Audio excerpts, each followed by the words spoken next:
say that name, I can see myself fighting him. Present day, today. If the business was right and if, everything was right on that front, me and Anthony Joshua. At the tail end of last year, Andre Ward stunned the boxing world by publicly challenging Anthony Joshua, and the fight could have been a clear battle of champions that would have been a pure sports battle. That's a fight that I would take at Wembley Stadium. It's a dangerous fight for my legacy. It's a dangerous fight across the board, and but that's a fight that would get me in the gym and get me in the mindset that I need to be in to go to war. It's Anthony Joshua. Talking emphatically, Ward rejected the speculation that Joshua was interested in facing Jake Paul, who had shown his interest in such a face-off because of spectacles and not on a platform of pure sporting merit. And I know you're getting ready to, fight Jake Paul. It looks like that's where it's going. I ain't talking about that. I'm talking about a real fight.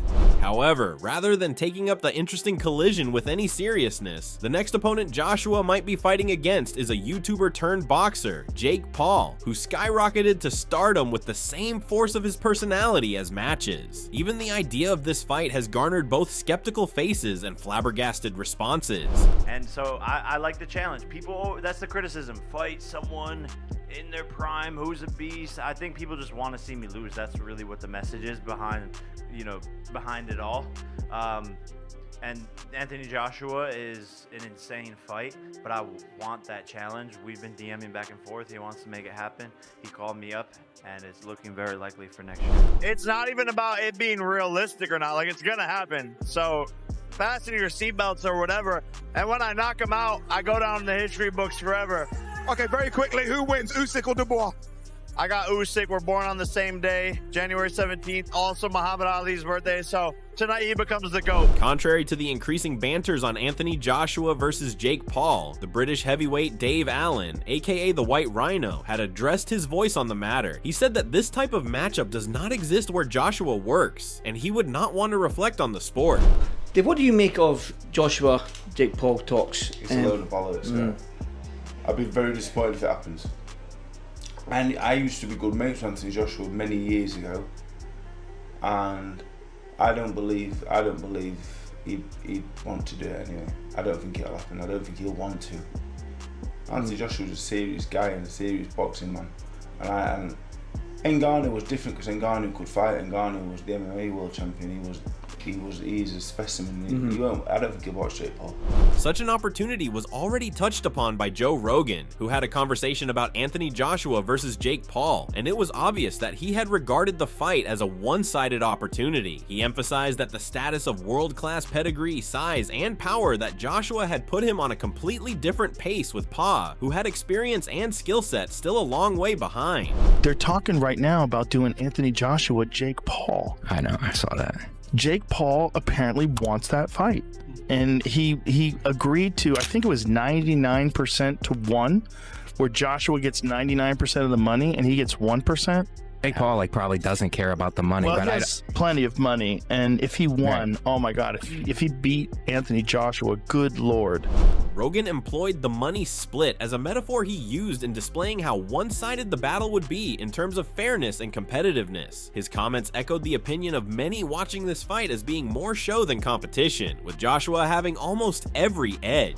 Good Lord. I mean, that's a big if, right? Anthony Joshua, Olympic gold medalist, former heavyweight champion of the world. What he did to Francis Ngannou, good Lord. Yes. Do you want that smoke? Yeah, I just think it's all about the promotion or whatever. That fight's not competitive at all. Well, it's a dangerous fight. Yeah. Because Joshua's going to try to make an example out of him, for sure. And will. I mean, Anthony Joshua's one of the biggest one-punch KO artists ever. Yes. It has been termed by many as a so-called trash fight, not because it lacks marketability, on the contrary, but since, to look at it competitively, the disparity between skill, size, and pedigree is too vast to gloss over. Tommy Fury reacted to the call out of Anthony Joshua among the two clowns by Jake Paul through a jab at his old rival. Being the one who had already defeated Paul in their previous encounter, Fury took the opportunity to remind Paul of the outcome of that match and ridicule the prospect of the latter fighting a world-class boxer like Joshua.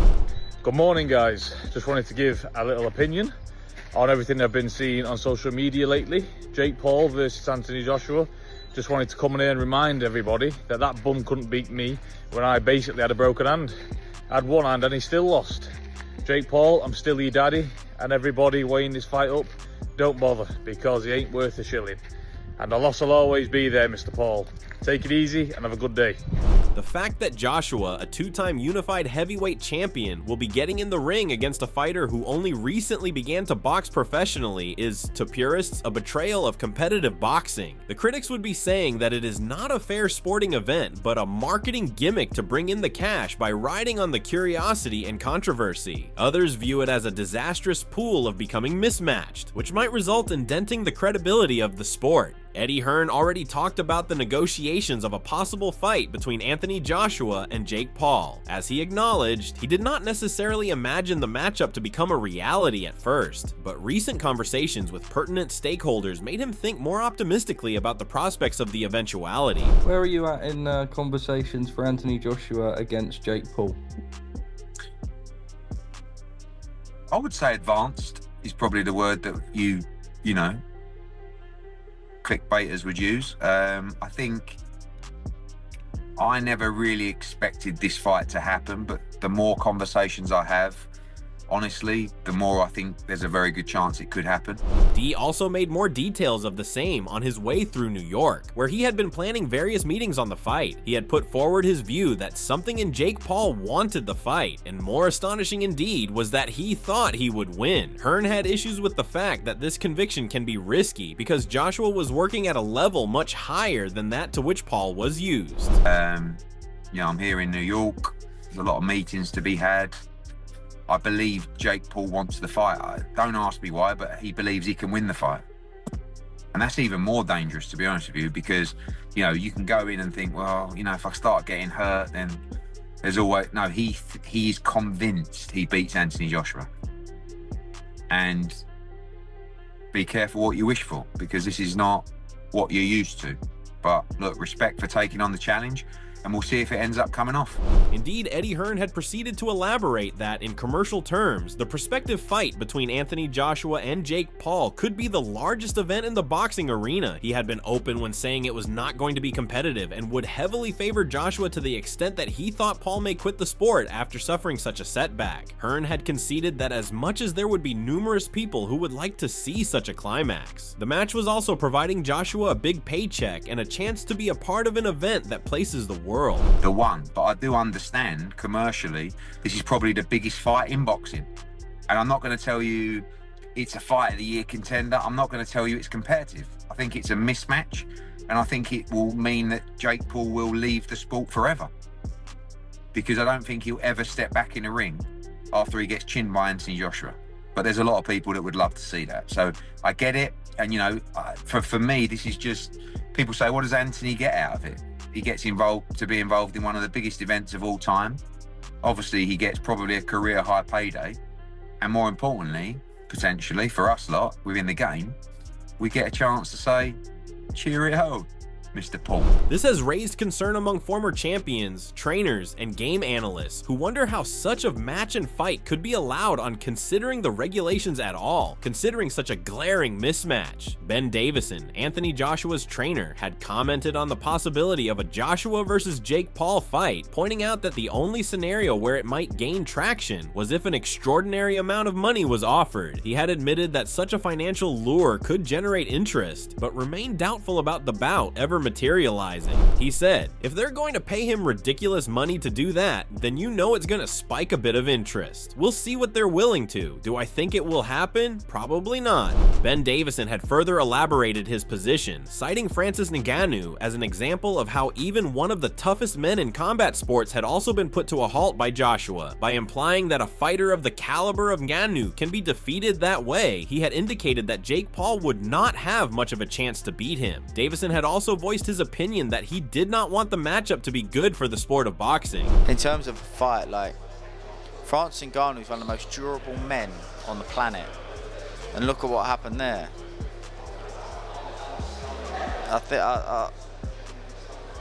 I don't think it's good for boxing, if I'm honest. But in a game that has always lived on drama, some see the positive side. One of the veteran trainers, Teddy Atlas, admitted that the fight is going too far in competition terms, but also admits it to be an interesting one. It is the unpredictability, the curiosity, and the mentality that something shocking might occur that attracts particular figures to the idea. Coming from where he came from, with all his followers and the whole thing, and just, you know, just the uniqueness of what he was doing, but he has learned along the way. He's not a top guy yet. No, I don't know that he ever will be. He didn't have that amateur background and the things that you usually need to be a top guy, but he has improved. He has. Teddy Atlas had not dismissed the advances that Jake Paul had made in the form of recognizing his dedication, hard work, and interest in boxing. As noted, Paul was working hard to get where he was. Nevertheless, Atlas had cautioned that such a possible contest with Anthony Joshua would represent one step too far based on his 4 decades of experience in the sport to highlight the dangers of expediency. He is a work in progress. He is a guy that you got to give him credit that he's respected the sport. He went out there, he's worked hard at it, and he's gotten himself into this position. Having said all of that, this might be a step too far. Now, when I say it, I'm also, I try to be responsible. I've been in this game 50 years, so I know where not to step, where you could twist an ankle, or worse, you could break a leg or fall down. When I say that, Atlas had further stressed that Anthony Joshua's recent history could not be ignored. He had reminded listeners that Joshua was coming off a knockout loss, had been out of the ring for about a year, and might still be carrying mental scars from past defeats, factors that could influence his performance. He added, "Joshua is coming off being knocked out. Joshua hasn't fought for a year, right? But it's about a year, and there are some ghosts in his attic. Skill and experience-wise, the matchup is wildly askew. The record of Anthony Joshua, 28 wins, 25 knockouts against the strongest competition in the world of heavyweight speaks, and it tells a lot. He has slayed royal warriors, unified belts, and sold out stadiums to crowds of tens of thousands. His ability to adjust during a fight is also at the top. His jab is sharp, and his power is excellent. In defeat, he has demonstrated the demeanor and professionalism of a player on numerous occasions." Dev Sani had mentioned that the presence of Jake Paul in boxing was doubtlessly gaining the sport fans and attention. He had observed that a prospective battle against Anthony Joshua, even Alexander Usyk, would attract the most viewers ever, basically because most feel he would face a brutal knockout. And he saw something indefinably lurid about the very suggestion of the possibility someday of seeing Paul playing in such a noted match. He is most certainly bringing new eyeballs and attention to the sport, and it's just fun, isn't it? And it's money ultimately at the end of the day. If he were to fight Anthony Joshua, it would be such a viewed fight. It's one of the biggest fights that you can make in boxing. Same as if he fights Alexander Usyk, and the reason is because people think that he would get knocked out quite badly in those fights. But there's just the case of that. I don't know, what is the reason? People are just excited about seeing Jake Paul. I like Jake Paul. I get on fairly well with Jake Paul whenever I've met him. Sani went on to mention that Jake Paul had a history of achieving ambitious projects that appeared impossible to attain. He enumerated how most successful individuals had the capability of shutting off the negative people, yet Paul was not an exception to the scenario. When Saucony built MVP Promotions and helped bring about female boxing, when she threw a big event with Netflix and Mike Tyson that was a huge success, Paul was always the person who failed to meet expectations in the eyes of other people. Speak it into existence. He's probably been speaking so many things into existence in his life that were unfathomable to most. Jake Paul said a few years ago, "You're going to fight Mike Tyson." Like, he was going to fight Mike Tyson at a huge Netflix event. People would have said, "Of course not." Yeah. What are you going on about? If he said that he was going to be at the forefront of this new resurgence of women's boxing, people would have said, "What? Why would you be doing that?" He's just doing it. He's getting on with it, and if he's saying when I'm going to knock out AJ. Saucony had gone on to share his personal view of Jake Paul, saying he got along well with him whenever they met. He remarked that Paul had a certain charisma that made him highly watchable, and that his fearless attitude was evident in the way he openly called out Anthony Joshua, seemingly convinced he could win. He claimed, "I like Jake Paul. I get on fairly well with Jake Paul whenever I've met him. He's just got it, and he's made himself very watchable, and he seems to be fearlessly calling out Anthony Joshua, thinking that he can beat him." The level of Jake Paul is much different, even though he is not a complete newcomer. He has a 12-7 KO record with wins over former MMA champions, aged former boxers, and just recently, a faded Julio Cesar Chavez Jr. His title fights have been very big, highly promoted nights, and he has raised his basics, but he has never fought anyone anywhere near as good or as physical as Joshua. Joshua is a born heavyweight, and with ideal athleticism, Paul is a cruiserweight fighter who is still developing. Naturally, the size factor alone is spectacular. Height, reach, weight, and sheer raw punch power are all heavily in favor of Joshua. Tim Bradley is not the only boxing star who has been put off by the expectations of Anthony Joshua to ever fight Jake Paul, as Tony Bellew also reacted with a very strong dismissal of the very idea that Anthony Joshua would ever fight Jake Paul. He emphasized how not only would this fight be ridiculous in terms of competition, but it would be hazardous, seeing as there is a massive disparity in skill, experience, as well as the threat of physical harm to the two individuals. This is another level. This is a really dangerous. He ain't fighting a granddad. He isn't fighting a grandfather. It's absolute lunacy. It's insane. It's dangerously insane. Is right. And I never thought I'd say that in my lifetime, but because he says some crazy shit. But he probably could knock him out with his bell end. Ultimately, the suggested fight between Joshua and Paul is the most divisive type of boxing. On the one hand, it is exactly what critics dread, an imbalanced battle between show and sporting prowess. Instead, on the other hand, it is precisely the type of crossover affair that could evaluate the international sports discussion, attract casual fans, and develop a cultural moment that reaches outside the ring. Gareth A. Davies did not fail to stress that the Jake Paul versus Anthony Joshua fight, hypothetically, should not take attention away from the long-desired Fury versus Joshua fight. He rejected such a notion and said it was a joke and that it should never be given official authority. It's an absolute joke. It shouldn't be sanctioned. I really don't believe it should be sanctioned. I have a sneaking suspicion that it would be a very big fight. But the biggest thing is us rubbernecking to actually see if they do get to the point where they step in the ring together. Because Jake Paul's an area level fighter, a British area level fighter, and Anthony Joshua is still a killer and a live heavyweight. That should not be sanctioned anywhere in the world, in my view. Gareth A. Davies stressed that any talk of Jake Paul facing Anthony Joshua should not overshadow or delay the much-anticipated clash between Tyson Fury and Joshua, which he views as the real priority in heavyweight boxing, as he mentioned. But that fight between Jake Paul and Anthony Joshua should not get in the way of Fury and Joshua, really, in my view.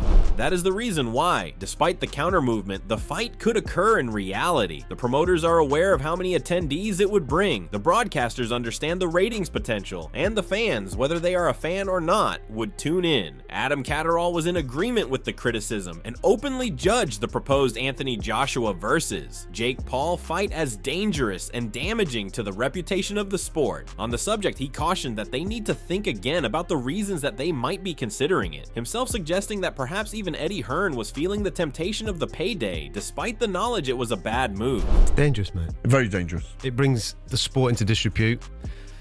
The people that are talking about organising that, they should have a real hard look at themselves. But even Eddie Hearn's kind of teasing he doesn't like it, but you can see the glitz of dollars. There's no price. There is no price. There shouldn't be. There's absolutely no price on the planet in order to make that fight, because it is dangerous. You're right in what you've said. On the whole, after everything has been said and done, esports has never been a sport that exists on rampage and exuberance without skills, legacy, and the pursuit of greatness. Warriors who got a shot made the history of the sport, not mismatches to get a headline. This is why such such debate will touch a nerve among the fans. Do we still pursue the glory of the sweet science, or do we now pursue hype at the cost of safety? This is the discussion that may frame the agenda of the sport. Now, HT is up to you what you think of, and don't be a stranger, please like, subscribe, and hit that notification bell so you are always in a ringside seat every turn in the biggest developments in boxing.